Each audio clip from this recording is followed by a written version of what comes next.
piagam penghargaan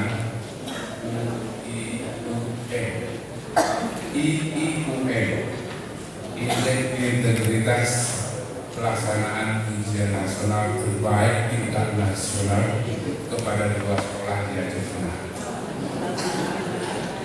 yang ditandatangani oleh Menteri Pendidikan dan Kebudayaan Nasional Bapak Anies Baswedan.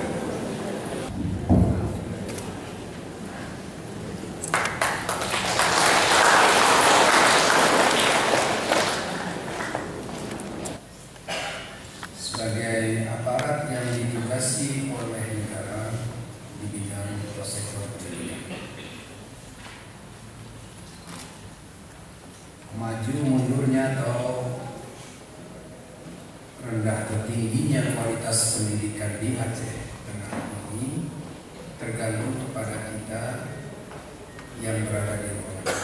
Sebahagian besar tergantung kepada kita yang berada di luar, walaupun tidak mutlak. Tapi yang sebagai besarnya adalah kita di sini. Karena di sini ada Bapak Ibu para kepala sekolah, ada kepala dinas dan jajaran, dan juga ada komite. Bahkan ada majelis pendidikan daerah. Kami sekian.